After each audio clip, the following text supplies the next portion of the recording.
너는 이거 끝나고 학원 또 있어? 그럼 이거 전에 학원 또 있어? 아, 이게 오늘 온 거구나. 니는? 앞에 있어? 뒤에는 없고? 후는? 앞에 있어?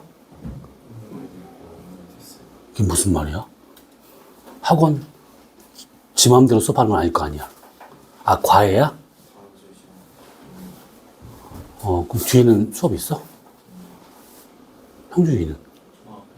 앞에 있어? 앞에 무슨 학원이야? 수학.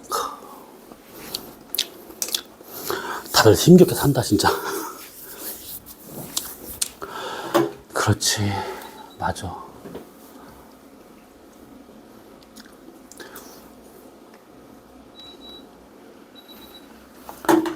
근데 약간 꼰대스러운 얘기인데,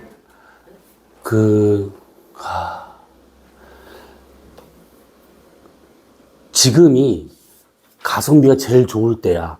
가성비가. 니네가 쭉 살면서 느끼는 여러 가지 선택 중에서 가성비가 지금 제일 좋을 때야. 들인 시간에 대해서 결과가 확실히 나오거든. 그잖아? 근데 이 기회를 놓치잖아? 그러면 첫 번째 실현이 닥칠 때가 수능 끝났을 때. 아, 내가 재수를 할까 말까 이 고민을 할 때. 근데 재수한다고 성적이 더 좋게 나올 거라는 보장이 없어.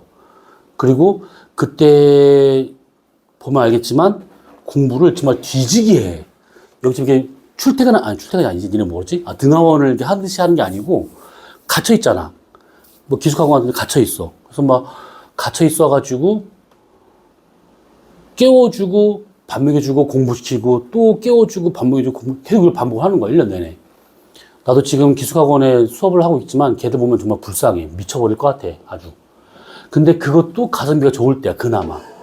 근데 진짜 짜증나는 건 언제냐면 대학 졸업할 때쯤, 대학을 졸업할 때쯤인가 한 4학년 1학기 때쯤, 그때 무슨 고민을 하냐면 취업을 할까 아니면 더 진학을 할까 별 고민을 막 해. 공무원을 할까? 뭐 별 생각 다 하거든. 그런데 그때 가서 절실히 느끼는 게 뭐냐면 우선은 요 두 여학생분은 오늘 두 분이 변결하셨는데 아무튼 두 여학생분은 빠르면 한 3, 4년 내로 그걸 느낄 것이고 뒤에 계신 두 분은 한 6년 내로 그걸 느끼실 건데 그때쯤 되면 아, 뭔가 잘못됐다 라는 느낌이 확 들 거야. 아, 뭔가 잘못됐다. 취업을 하려고 하는데 내 위에 선배들이 취업을 다 못하고 있어. 미쳐버리는 거야, 그러면. 그럼 나도 똑같은 사람이 되거든. 진학을 하려고 하는데 내 앞에 있는 사람들이 진학한 걸 보니까 더 웃겨. 쟤는 왜 저러고 있나? 이런 생각이 들 거야. 그래서 그때, 어떤 생각들을 많이 하냐면, 공무원을 할까? 그러니까 시험을 봐가지고 할 수 있는 것들. 뭐, 경찰, 소방직, 뭐, 아무튼 공무원, 이런 걸 할까? 아니면 편입을 할까? 생각하는데, 편입을 하는 거는 하늘의 별 따기야. 차라리 공무원이 더 쉬워. 왜냐하면 편입을 하려면 그 학교, 가려고 하는 그 학교에 TO가 나야 되는데 TO가 나더라도 지네 학부 학생을 뽑지 외부 학교 애들 안 뽑아, 잘. 그리고 난 다음에 졸업을 했어. 그러면 그때부터 세상에 던져진 거야. 할 수 있는 게 아무것도 없거든. 취업도 안 돼. 진학을 하고 싶어도 이미 학교는 졸업을 했어. 편입을 하려고 했는데 그 학교도 받아주지도 않아. 시험을 이제 공무원 시험이나 준비해서 했는데 그것도 빡세. 지금은 좀 약간 덜하긴 한데 빡세. 그리고 한 2년만 지나잖아? 2년, 3년? 그 상태가? 그러면 인생이 확 꼬꾸라지게 느껴질 거야. 확. 왜냐면 2, 3년 뒤에는 할 게 더 없거든. 그럼 한 30 돼. 30 되고 나면 주위에서 계속 눈치를 줘. 결혼 언제 하니? 뭐 여자친구 남친구 있니? 계속 물어봐. 이게 다 드라마에 나오는 얘기 같잖아. 진짜 다 그래. 막 물어봐. 그러면 그게 은근히 막 스트레스 막 될 수가 있어. 그러면 점점점 안 돼.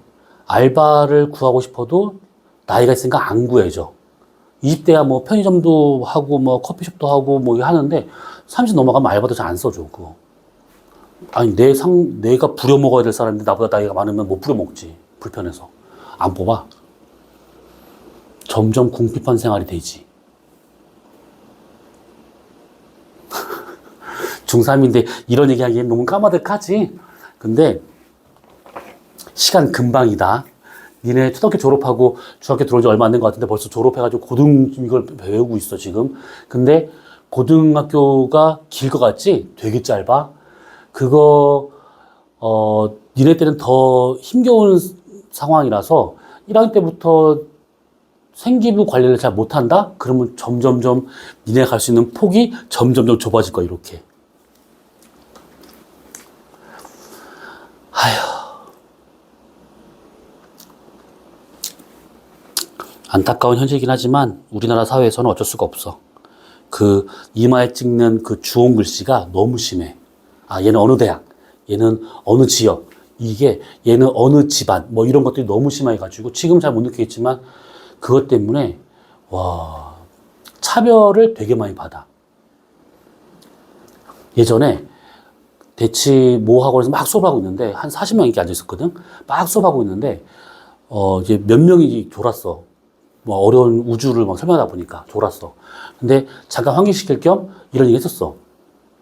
그래서 그때 농담삼아 무슨 얘기 했었냐면 이 중에 그 도덕교과서에서 말하는 안 좋다고 하는 거, 학연, 지연, 혈연 중에 내세울 만한 것이 있으면 얘기해 볼 사람이 한번 얘기해봐라. 근데 다 조용하지. 누가 저렇게 하겠어.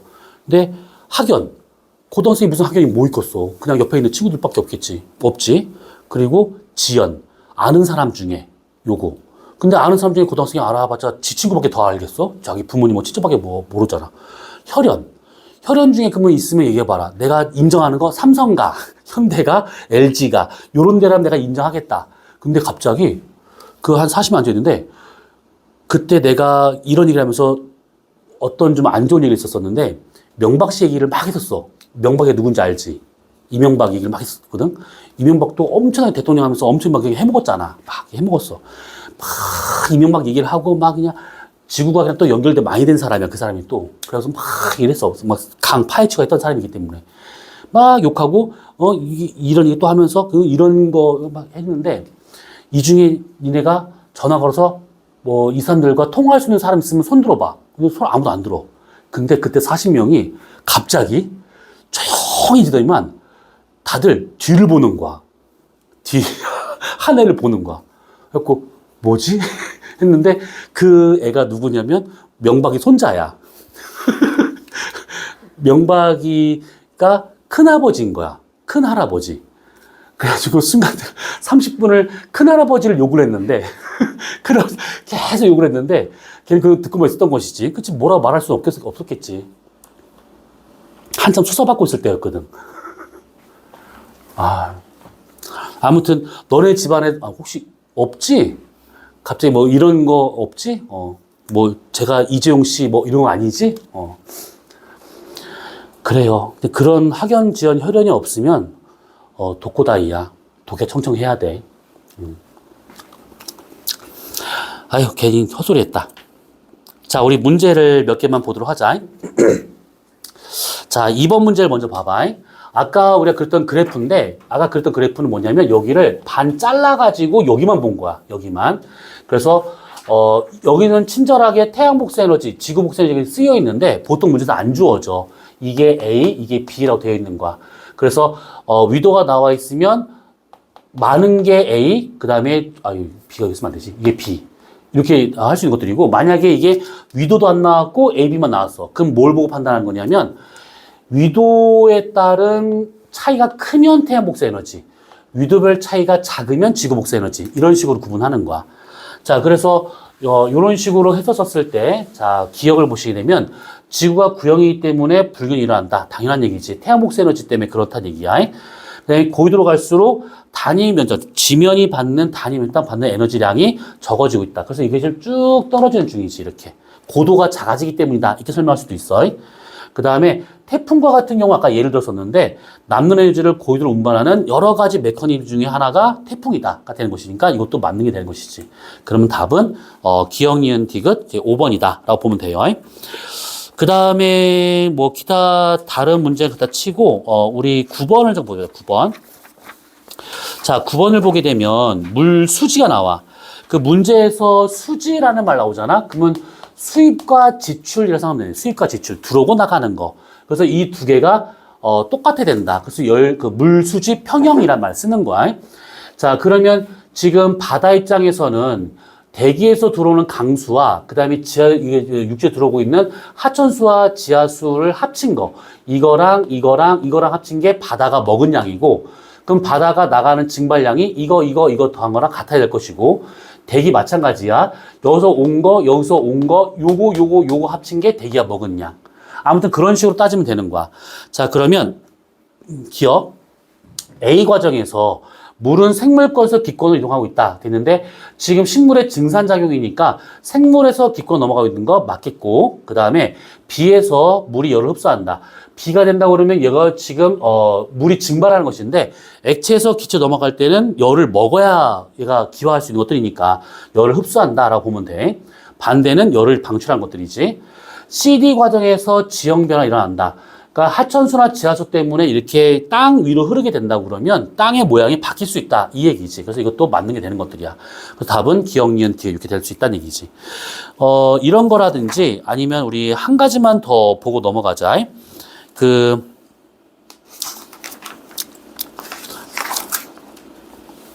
숫자가 쉬운 걸로 볼까? 숫자가 더러운 거 말고.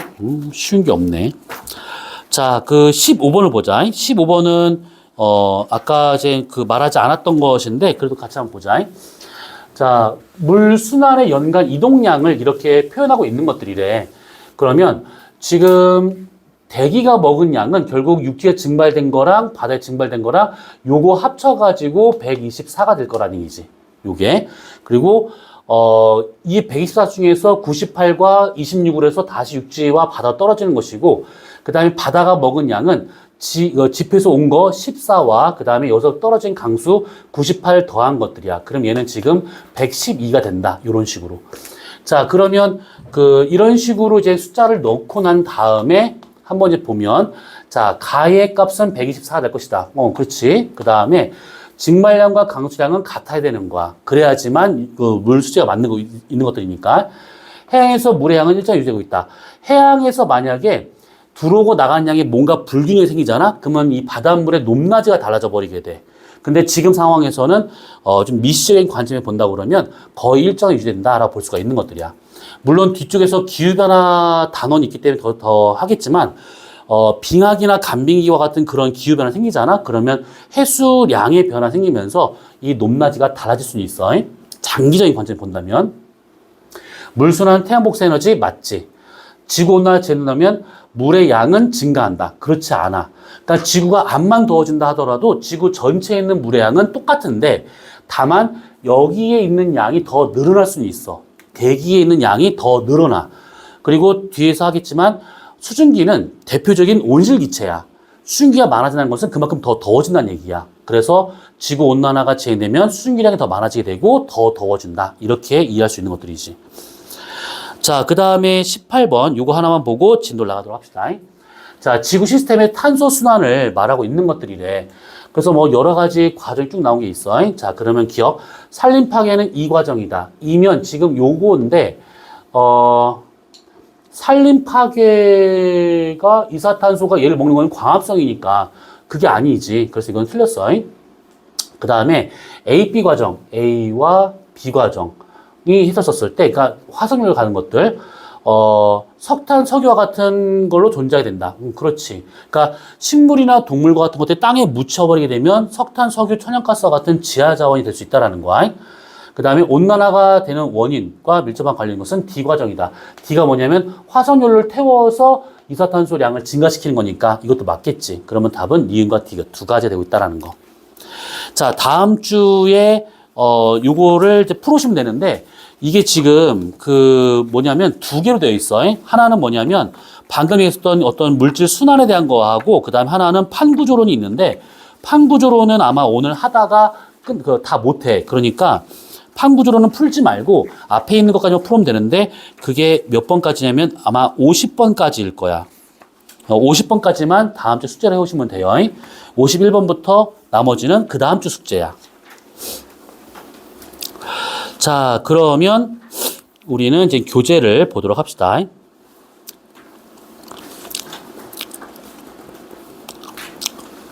자, 지금까지 했던 것이 우리가 이제 어떤 물질 순환과 이런 것들에 대한 얘기 쭉 있었어. 그러면 교재 몇 페이지야? 126페이지인가? 거길 보시게 되면 직권의 변화와 영향이라고 나온 것이 있습니다. 자, 여기는 여러분들이 중등 과정에서 배웠던 판구조론에서 조금 더 나가는 거야, 얘네들은. 자, 우선은 보시면 변동대라는 말이 나오는데, 변동대는 뭔가 변화가 되면서 움직일 수 있는 띠를 말하는 거야, 띠. 그래서 화산이나 지진이나 단층 이런 것들이 나타날 수 있는 것을 변동대라고 하게 되는데, 간혹 문제에서 이 조산운동이라는 말 때문에 헷갈려서 틀린 경우가 있어. 조산운동이라고 하는 것은 뭐냐면 만들다, 산맥을. 그래서 습곡산맥을 만드는 운동. 산맥을 만드는 운동이야. 예를 들면 판과 판이 서로 충돌하게 되면 그 중간에 퇴적물이 솟구쳐 올라오잖아. 그래서 그런 것들 전부 다 조산운동이다 라고 하는 것들이야. 판이 서로 충돌하는 경우 이런 식으로 산맥을 만든다. 이런 것들을 이제 조산운동. 그럼 우리나라에 있는 태백산맥은 그러면 조산운동인가요? 아니야. 그건 또 다른 이유야. 그래서 요것만 그렇게 이해하고 넘어가면 돼요. 자, 그 다음에 지진대와 화산대가 쭉 나온 게 있는데, 지진과 화산이 지구 전체에 골고루 퍼져 있는 게 아니야. 처음엔 그런 줄 알았었어. 근데 나중에 봤더니 밑에 이 그림 보다시피 지진과 화산은 나타나는 지역만 나타나는 지역만. 그래서 그것들을 다 점을 찍어서 봤더니 이런 식으로 화산이 나타나는 지역과 그 다음에 지진이 나타나는 지역이 거의 일치하는데, 보다시피 다 띠로 나타나, 띠, 이렇게. 그래서 이렇게 나타난 띠를 화산대 또는 지진대라고 하고 합쳐서 이거를 변동대라는 말을 쓰는 것들이야. 여기서 여러분들이 꼭 기억을 해둘 것은 뭐냐? 지진대와 화산대가 나타나는 곳이 정해져 있어. 거의 그게 여기 나오는 세 군데야. 거의 대부분이. 그래서 알프스 히말라야부터, 지금 여기가 알프스지, 살짝 보이는 여기가 알프스부터 히말라야까지 이어지고 있는 알프스 히말라야 화산 지진대, 그 다음에 환태평양 화산대 또는 지진대, 그 다음에 해령 화산 지진대인데, 여기서 해령 화산 지진대는 여기 정도라고 생각하시면 돼. 여기도 물론 있어. 근데 여기 정도만 문제가 나와, 보통은. 그래서 세 군데가 집중적으로 나타난다 라고 보시면 되고, 특히 태평양을 감싸고 있는 환태평양 지진 화산대가 규모 면에서나 발생 횟수 면에서나 제일 많다라고 보시면 돼. 그거를 되게 좀 이렇게 오글거리는 말인데 불의 고리라는 말을 써. 여기서 화산이 너무 빈번하게 막 자주 발생해. 그래서 여기를 따로 이렇게 해가지고 불의 고리. 자, 그러면 우선은 나타나는 지역이 이렇다라고 보고, 여기서 나타나는 것들이 좀 대부분이다 라고 생각하면 되는데, 결과적으로 얘기하자면 이것들이 이렇게 분포하는 이유는 판 경계를 따라서 이렇게 분포한다 라고 생각하시면 돼요. 판 경계를 따라서.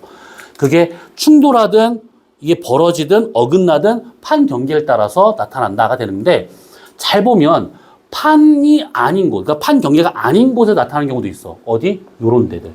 요런 데.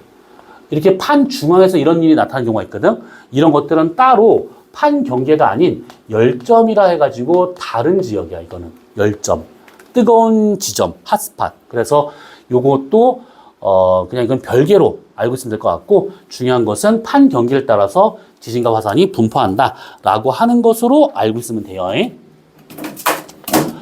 자, 그러면 그 밑에 보시면 변동대에서 발달하는 지형, 그래서 뭔가 쭉 나온 게 있어. 이렇게 뭐 해령, 해구, 뭐 열도 뭐 쭉 나온 게 있는데, 그거는 우리가 뒤에서 판 구조를 하면서 정리할 것들이고, 여러분들은 우선 이것부터 잘 봐둬야 돼. 지난주에 우리가 각각의 권역별로 쪼개서 설명을 하면서 직권에 대한 얘기를 한번 했었어. 그 중에서도 요거를 잘라가지고 이제 어느 부분을 좀 알고 있어야 된다라고 했던 것들이 있는데, 우선은 지각과 멘틀이 있을 것인데, 지각과 멘틀의 최상부 멘틀을 합친 요만큼을 암석권, 이거를 판이라 할 수 있는 것들이지. 이때 기억을 해둬야 했던 게 뭐냐면 두께 약 100km다라고 하는 거. 요 숫자를 알고 있으면 문제에서 그래프가 나오잖아. 그런 문제를 풀 수가 있어.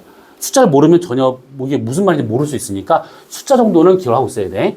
판의 두께는 대략 한 100km 정도 되는 부분이구나 라고 생각하면 되고, 그 다음에 여러 개의 조각으로 되어 있는데 10여 개라고 하는 것은 이게 왜 10여 개라고 나왔는지 모르겠지만 지구 전체에 있는 판의 개수는 엄청나게 많아.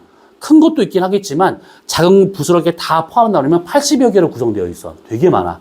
근데 어쨌든 간에 그 개수를 묻는 질문은 안 나온 거니까 그냥 넘어가기로 하고, 그 다음에 요 밑에는 연약권이라고 하는 얘가 위에 떠 있는 판을 움직일 수 있는 대류가 나타나는 구간이 여기인데, 이 대류가 나타나는 이유가 뭐예요? 라고 한다면 부분 용융되어 있기 때문이다 라고 생각하면 돼. 지난주에 했던 거 부분 용융되었다라고 하는 것은 암석하고 마그마가 섞여 있는 상태야. 암석과 마그마가 섞여 있는 상태를 부분 용융.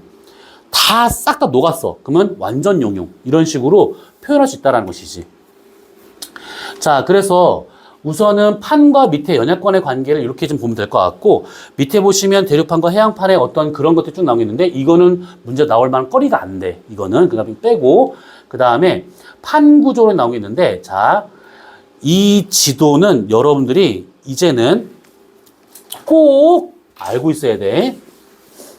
자, 우선은 지금 보면 전 세계에서 볼 수 있는 주요 판들이 나오겠는데, 지금부터 표시하는 것들은 우선은 외우지 않아도 되는 판들이야. 우선 빼놓고 넘어갈 수 있는 판. 누구냐면 우선은 아라비아판. 문제를 안 나와요. 그 다음에 카리브판. 안 나와요. 그 다음에 남극판. 이것도 안 나옵니다.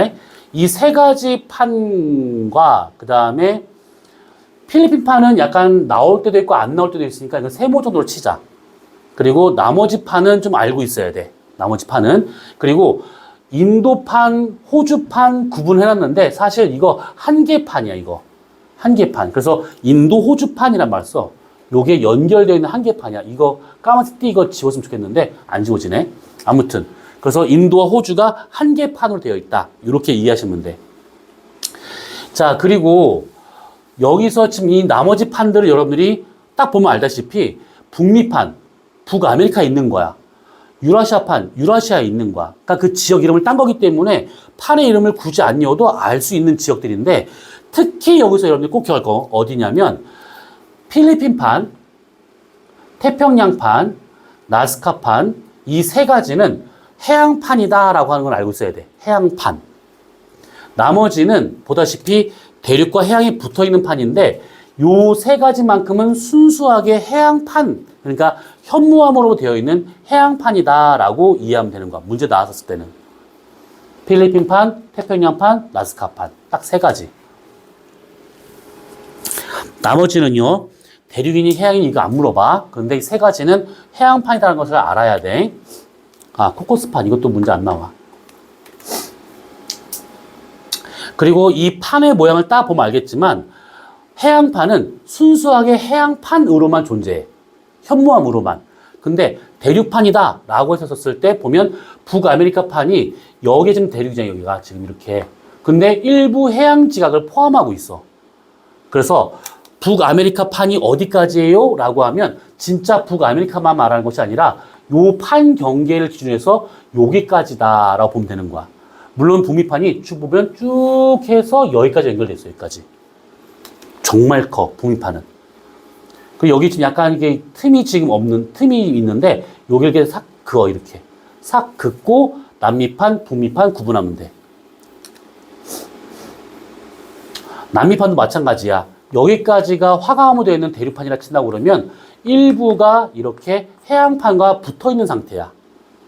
그러니까 대륙과 해양이다라고 해서 이거를 구분할 때는 대륙에 있으니까, 해양에 있으니까 이게 아니고, 판 경계를 따라 구분한다라고 보는 거야. 판 경계를 따라.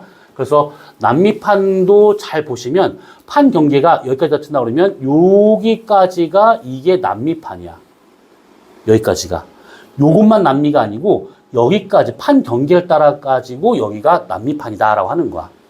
여기는 지금 판 경계가 없어요. 판 경계가. 자, 그러면 이런 것도 있어요. 자, 그러면 전 세계 판의 어떤 그 종류나 이런 것들은 이렇게 되어 있다라고 보면 될 것 같고, 지금 밑에 보시면 수렴, 발산, 보존 뭐 쓰여 있는 것이 있는데, 이거는 우리가 요 수업을 하고 다시 넘어와서 얘를 보면서 다시 한번 얘기해 볼 겁니다. 자, 그러면, 밑에 보시면 판의 이동의 원동력, 그래서 뭐 멘틀 대류 때문에 이렇다라고 이제 볼 수가 있는 것이고, 그 다음에 판 경계와 지압 변동, 그래서 판 경계 세 가지가 나온 것이 있어요. 그래서 각 경계마다 어떤 특징이 있는 것인가 쭉 설명되고 있는데, 이거를, 여러분들한테 좀 먼저 물어보고 시작하자. 이거 중등에서 배웠지? 판 경계, 판 구조론 배웠지? 이거를 중등이랑 큰 차이가 있으면 수업을 하는 게 맞는데 큰 차이가 없어. 근데 이거를 만약에 수업을 하잖아? 시간이 오래 걸릴 거야. 나 같은 경우에는 대학교 2학년 1학기 때 판구조론 1을 배우고 2학년 2학기 때 판구조론 2를 배워서 1년 내내 배운 게 이거야 지금. 근데 이것도 수업을 하려면 꽤 많아. 이걸로 해서 수업을 하면 꽤 시간 오래 걸려. 그러니까 중등 과정에서 배웠던 내용과 큰 차이가 없으니까 요거를 건너뛰면 어떨까라는 생각이 들어. 뭐 이 짱놈 새끼들 말 한마디도 안 하네 이것들 진짜. 알았어. 그러면 무기명 투표 뭐 이렇게 뭐 눈 감고 손 들어 이건 너무 그렇잖아. 자, 그러면 윤 너의 생각은 고 스탑. 린 고 스탑. 고는 한다. 스탑은 안 한다. 문제는 풀 거야, 어차피. 후. 안 물어봐도 되겠지? 자, 그러면 여기에서는 그러면 이것만 정리를 하고, 우리가 나중에 문제를 풀면서 좀 더 얘기를 하도록 하자. 다 지도를 보고, 자, 지금부터 하는 거는 표시를 잘 해두셔야 됩니다. 왜냐하면 문제에서 어느 지역인지 계속 물어봐. 계속. 자, 그러면 먼저 수렴형 경계. 하얀색으로 표시하는 부분, 수렴형 경계인데, 지금 보면 판과 판이 서로 만나는 곳이야. 근데 지금 표시가 다 돼 있어. 이게 다 수렴이지, 다 이게 화살표 만나는 것들. 근데 그거를 지금 표시하는 것이 아니라 지역 이름을 쓸 거야. 지역 이름. 그러니까 아마 안 외워질 거야. 그러니까 써놓기만 해. 나중에 하면 되는 거니까. 자, 우선은 여기를 따라 있는 요 해구. 여기를 일본 해구라고 합니다. 일본 해구.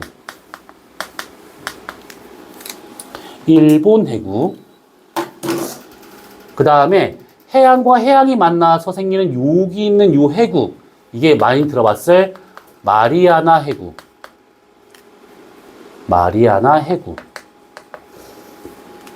그리고 문제로 아주 간혹 나오는 곳인데 여기를 따라 있는 해구가 하나 있어. 이게 알류산 해구. 그리고 나스카판과 남미판이 만나는 여기 있는 요 해구. 페루에서 칠레까지 이어진 해구. 그래서 페루 칠레 해구.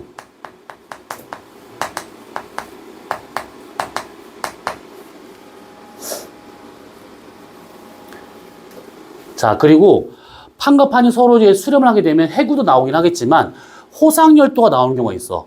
대륙과 해양이 충돌하거나 해양과 해양이 충돌하거나. 그랬을 때 일본 자체가 호상열도야. 원호의 상, 모양의 열도, 줄지어 있는 섬들. 호상열도. 그래서 일본 자체가 호상열도, 그 다음에 여기는 표시 안 했지만 여기 섬들이 많아요. 여기가 알류산 열도. 일본 열도, 알류산 열도. 여기가 대표적인 호상열도. 물론 동남아에는 이런 것들 전부 다 이제 호상열도인데 그걸 문제 안 나옵니다. 그리고 이제 판과 판이 서로 충돌하게 되면 특히 대륙과 대륙이 충돌한다. 습곡산맥이 만들어져. 대표적인 게 어디냐면 여기에 있는 히말라야 산맥. 그 다음에 지도에서 이 선이 참 잘못 나왔는데 여기 위쪽에 있는 요 산맥이 알프스 산맥. 대륙과 대륙이 충돌하는 산맥들이 저거야. 그 다음에 대륙과 해양이 충돌하는 경우에 생길 수 있는 산맥은 북미 서쪽 해안을 따라 있는 로키 산맥. 그 다음에 남미 서쪽 해안을 따라 있는 안데스 산맥. 자, 지금 표시한 이 부분들은 문제로 자주 나오는 곳이야. 어디에 뭐가 있는지를 알고 있어야 돼. 자, 그 다음에 발산형 경계, 빨간색으로 표시하고 있는 것이 있는데, 대륙끼리 서로 멀어지는 경우, 대륙과 대륙이 갈라지는 경우, 열곡대라는 말 써. 열곡대. 여기 아프리카라는 대륙이 갈라지고 있는 아프리카 동쪽에 있는 동아프리카 열곡대.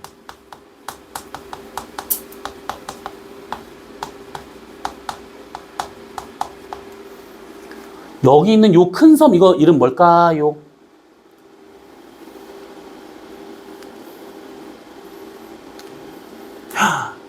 생각을 많이 무식하구나. 여기는 마다가스카르 섬. 들어본 적 있지? 특이한 생태계가 구성되어 있는 그 섬. 이 섬을 요거랑 여기 해안선을 잘 봐봐, 여기. 비슷하지?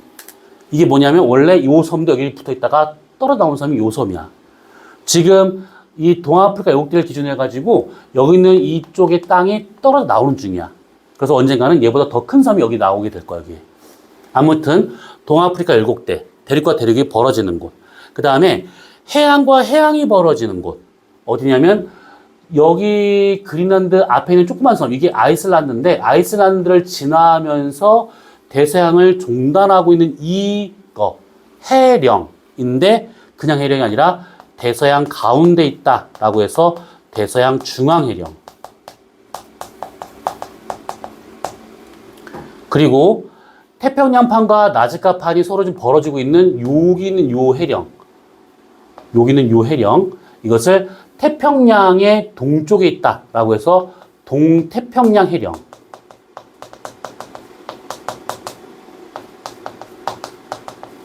발상 경계에는 이 세 군데만 알고 있으면 돼. 그 외에는 나오는 문제가 거의 없습니다. 자, 보존 경계 파란색으로 표시하게 되면 지금 해령을 따라서 이렇게 막 옆으로 이렇게 그 해령을 이렇게 직각으로 자르는 선이 있어. 이게 전부 다 이게 보존 경계야. 근데 보존 경계 중에서 꼭 알아야 할 곳이 어디냐면 여기 있는 요 지역. 요 지역과 같은 경우가 뭐가 있냐면 눈으로 보이게끔 육지에 드러난 그 보존 경계가 있어요. 여기가 산 안드레아스 단층. 산 안드레아스 단층. 여기가 대표적인 보존 경계. 자, 지금 표시한 곳이 몇 군데가 됐는데, 여기 있는 지역들만 알고 있어도 벗어나는 문제가 거의 없으니까 웬만하면 다 문제가 풀릴 거야, 이거는. 자, 그러면 판 구조론에 대한 얘기는, 다수의 의견을 따라서 수업은 하지 않지만 문제는 풀어오셔야 돼. 그래서 다음 주에 이거, 다 풀어오셔야 돼. 아까 50번까지 했는데 51번부터 끝까지 다 풀어오셔야 됩니다. 그래서 미리 풀고 채점하고 제발 질문할 거 체크를 해서 갖고 와. 그래서 질문을 바로바로 하면서 하도록 하자고. 알겠죠? 그리고 숙제 안 해오면 머리 기신 분은 머리를 휘감아서 남자는 우선 구타 폭행 감금이야. 자, 그러면 우선 숙제를 내가 줬냐? 줬구나. 자, 그러면 책상 위를 비워주시고, 우리 시험을 보도록 합시다.